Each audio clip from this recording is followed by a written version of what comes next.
മാംഗല്യം. ജഗൻ, അവളെ വിട്. രാമനാഥനാണ് പറഞ്ഞത്. പാർവതിയുടെ വെളിയച്ച് കേട്ടുകൊണ്ട് അകത്തേക്ക് കയറി വന്നതാണ് അയാൾ. രാമനാഥൻ പറയുന്നതോടൊപ്പം തന്നെ അയാൾ ബലമായി ജാനിയുടെ കൈകൾ ജഗനിൽ നിന്ന് മോചിപ്പിക്കാൻ ശ്രമിക്കുന്നുണ്ട്. പക്ഷെ അയാളെ കൊണ്ട് അതിന് ഒറ്റയ്ക്ക് കഴിയുന്നുണ്ടായിരുന്നില്ല. ഒടുക്കം ബാക്കിയുള്ളവരും കൂടി ചേർന്ന് അവനെ ജാനിയിൽ നിന്നും വലിച്ചു മാറ്റി.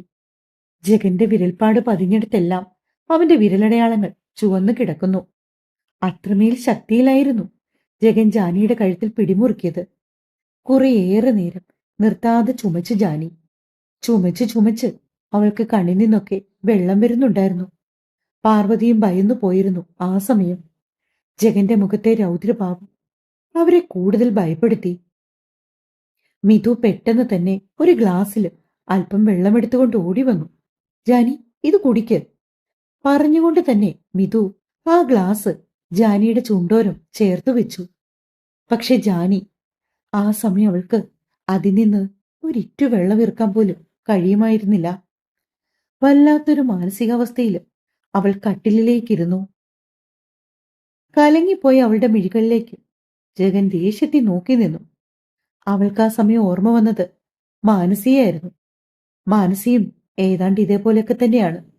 എന്തെങ്കിലും ഒന്ന് പറഞ്ഞ് രണ്ടാമത്തേനവൾ ഉപദ്രവിക്കും. ജാനി, നീ വിഷമിക്കൊന്നും വേണ്ട, പോട്ട കേട്ടോ.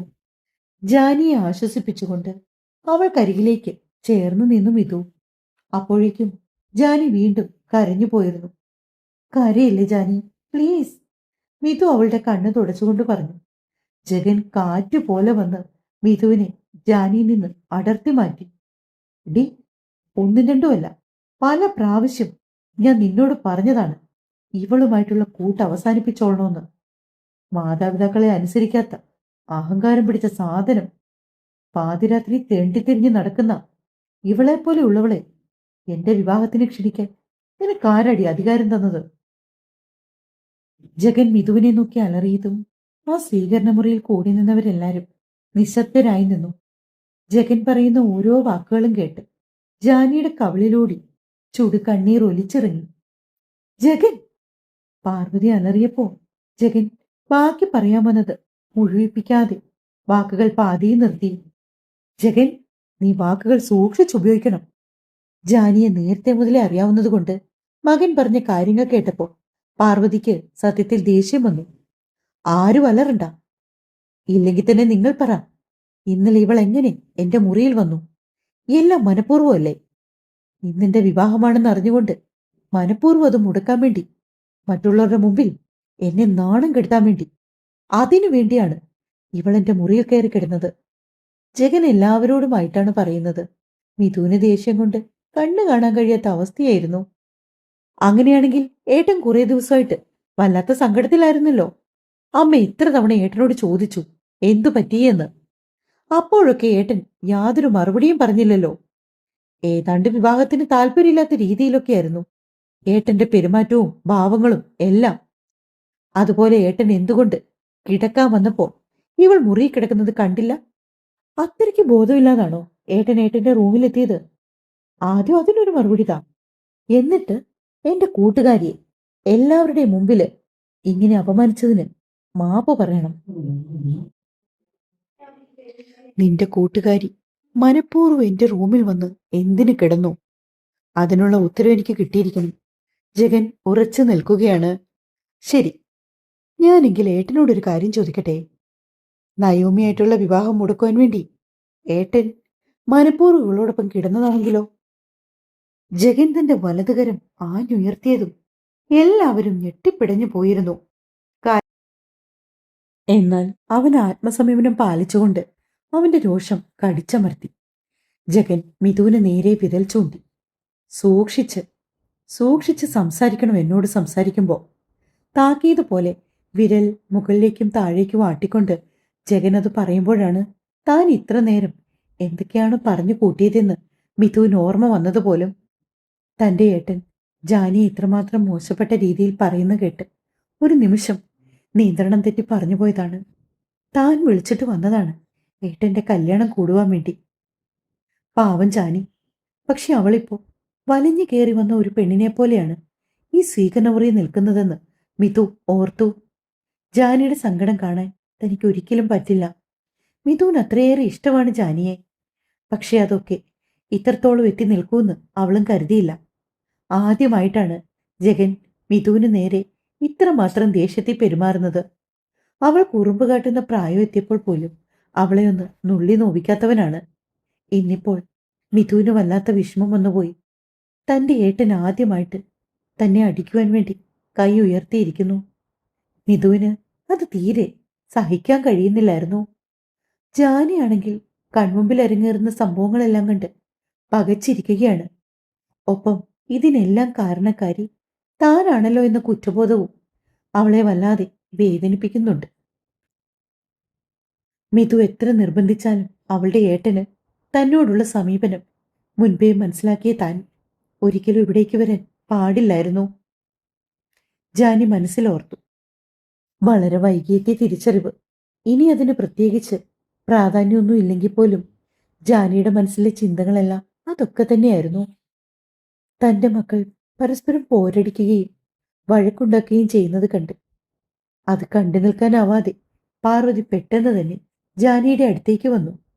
കട്ടിലിൽ ഇരുന്നവളുടെ ഇരു ചുമലിലും കൈവച്ചു. കുട്ടി, നീയൊന്ന് ഓർത്തു നോക്ക്. ഇന്നലെ രാത്രിയിലെ സംഭവങ്ങള് എങ്ങനെയാ നീ ഇന്നലെ ആ മുറി വന്നത്?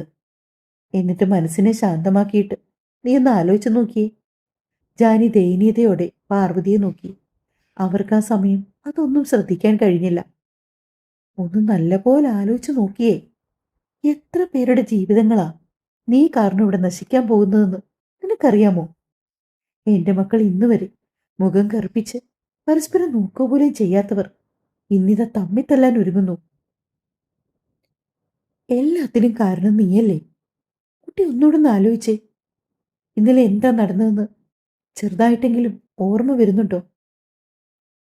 പാർവതി അപേക്ഷ പോലെ ജാനിയുടെ അടുത്തേക്ക് വന്നു നിന്നു.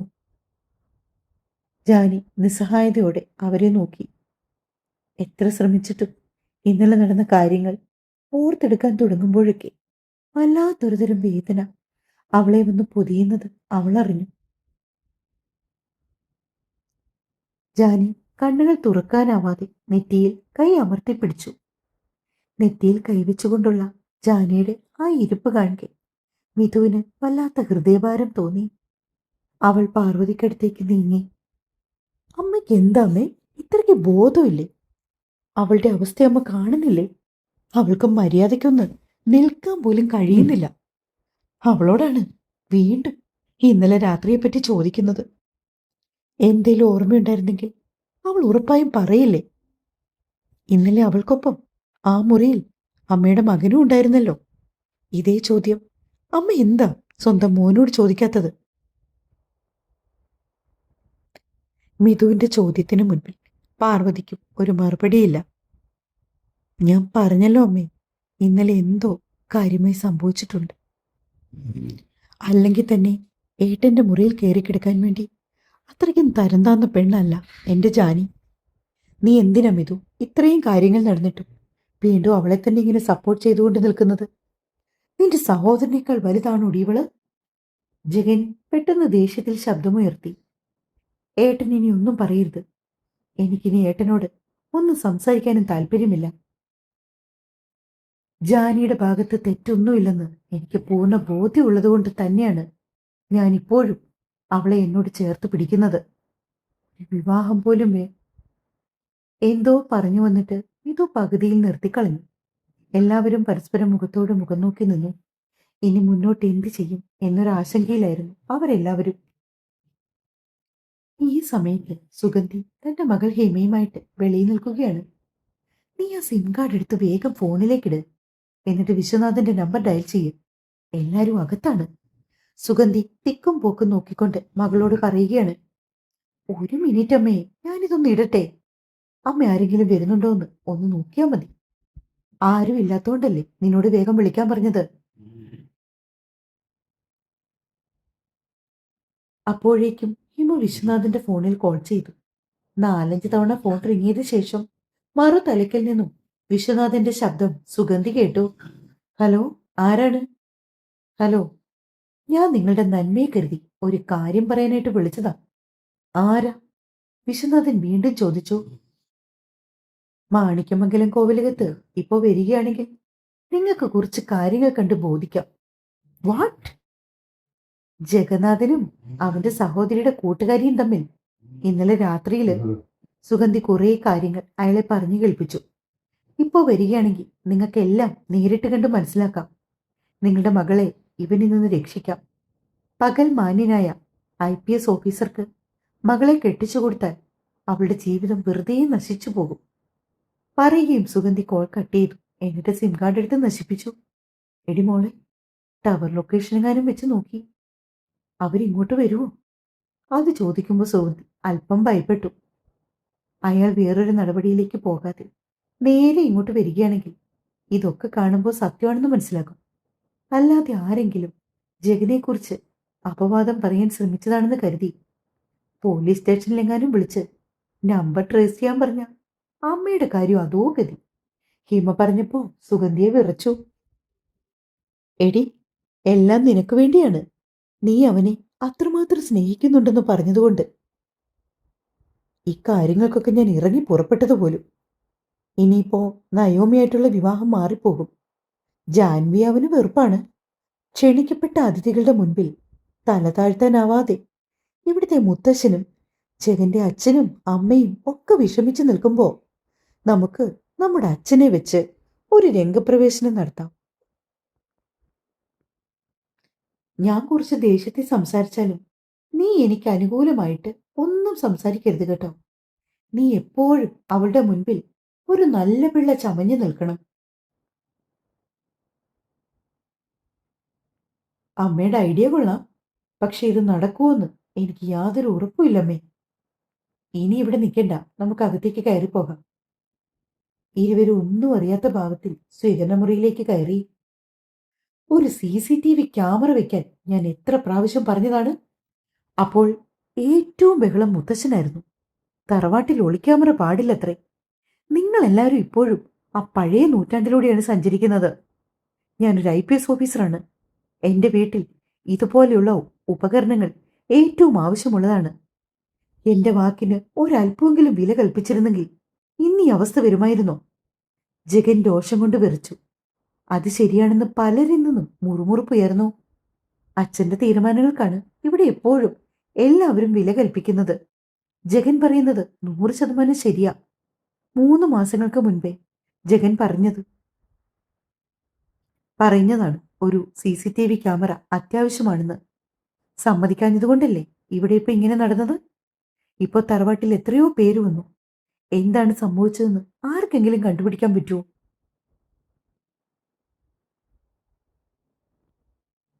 അപ്പോഴാണ് സുഗന്ധി റൂമിലേക്ക് വന്നത്.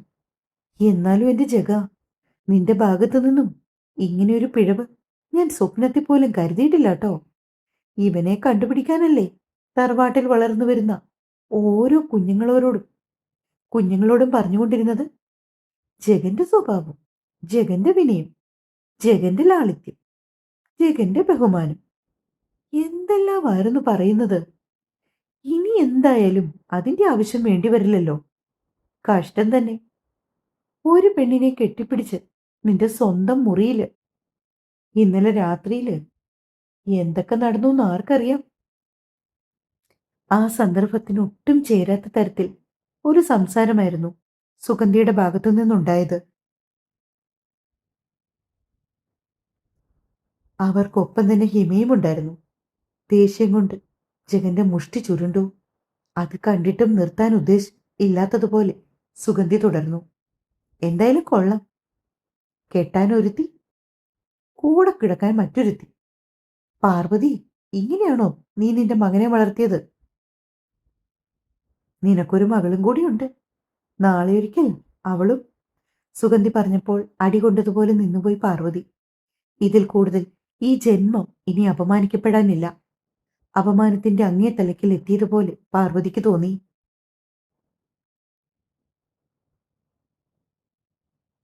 ഈ സമയത്ത് വിശ്വനാഥന്റെ കാർ വന്ന് നിൽക്കുന്നത് ആരും അറിഞ്ഞില്ല.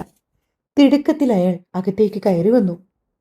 ഈ മാണിക്യമംഗലം കോവിലകത്തിന്റെ അന്തസ് തന്നെ നീ ഇല്ലാതാക്കി കളഞ്ഞല്ലോ ജഗ. നയോമിയുടെ വീട്ടുകാരെങ്ങാനും ഇത് അറിഞ്ഞിട്ടുണ്ടെങ്കിൽ നാണക്കേടാവില്ലേ? ആ പെൺകുട്ടി നമ്മുടെ തറവാട്ടിലേക്ക് വന്ന് ചേരേണ്ടവളല്ലേ?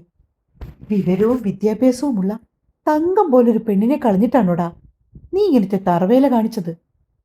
സുഗന്ധി പിന്നെയും പറഞ്ഞതും ജഗൻ കണ്ണുകൾ ഇറുക്കിയടച്ചുകൊണ്ട് ദേഷ്യം നിയന്ത്രിച്ചു. ഞാൻ ഒരു കോവിലകത്തിന്റെയും അന്തസ്സില്ലാതാക്കി കളഞ്ഞിട്ടില്ല. പിന്നെ ഇവിടെ കൂടി നിൽക്കുന്ന എല്ലാവരെയും സാക്ഷി നിർത്തിക്കൊണ്ട് ഞാനൊരു കാര്യം പറയുകയാണ്. ഈ ജഗൻ ഒരുത്തിയുടെ കൂടെ കിടന്നിട്ടുണ്ടെങ്കിൽ അവളെ തന്നെയായിരിക്കും ഞാൻ താലി കെട്ടി അങ്ങോളം കൂടെ പൊറപ്പിക്കാൻ പോകുന്നത്. ഇവളെ ഞാൻ തന്നെയാണ് മുറിയിലേക്ക് വിളിച്ചു കയറ്റിയത്. ഇവളെ ഇഷ്ടമായതുകൊണ്ട് തന്നെയാണ് മിതു പറഞ്ഞതുപോലെ നയോമിയായിട്ടുള്ള വിവാഹം വേണ്ടെന്ന് വെക്കാനായി ഞാനായിട്ട് നടത്തിയ ഡ്രാമയാണിത്. നയോമി ഉപേക്ഷിച്ച് ജാനിയെ കെട്ടാൻ ഈ ജഗൻ ആരുടെയും സമ്മതത്തിന്റെ ആവശ്യമില്ല. നേരത്തെ പറഞ്ഞറിയിച്ച മുഹൂർത്തത്തെ തന്നെ ജാൻവിയുമായിട്ടുള്ള വിവാഹം നടന്നിരിക്കുക തന്നെ ചെയ്യും. ജഗന്റെ വായിൽ നിന്ന് വീണ വാക്കുകൾ കൂരമ്പ് പോലെയാണ് ജാനിയുടെ ചെവിയിൽ വന്ന് പതിഞ്ഞത്. ഞെട്ടിപ്പിടിഞ്ഞുകൊണ്ട് അവൾ മുഖമുയർത്തി നോക്കിയപ്പോൾ രോഷം കൊണ്ട് വിറച്ചു നിൽക്കുന്ന ജഗനിയായിരുന്നു അവൾ കണ്ടത്. അവന്റെ ചുവപ്പ് രാശി പടർന്ന തീഷ്ണതയേറിയ മിഴികളിലേക്ക് നോക്കിയപ്പോൾ ജാനിയുടെ ശരീരത്തിലേക്ക് വല്ലാത്തൊരു വിറയൽ അതവള് അടിമുടി പിടിച്ച് ഉലച്ചു കളഞ്ഞിരുന്നു. അതേസമയം ജഗൻ പറയുന്ന വാക്കുകൾ കേട്ടുകൊണ്ട് അകത്തേക്ക് വന്ന വിശ്വനാഥൻ ഞെട്ടിത്തരിച്ചു നിന്നുപോയി. തുടരും. വെറുതെ ഒരു ക്ലീശേ കഥ. ചിലർക്കൊക്കെ ഇഷ്ടാകുമായിരിക്കും. ഒരുപാടൊന്നും പ്രതീക്ഷിക്കല്ലേ. സ്നേഹത്തോടെ നിങ്ങളുടെ സ്വന്തം മിത്രവിന്ദ.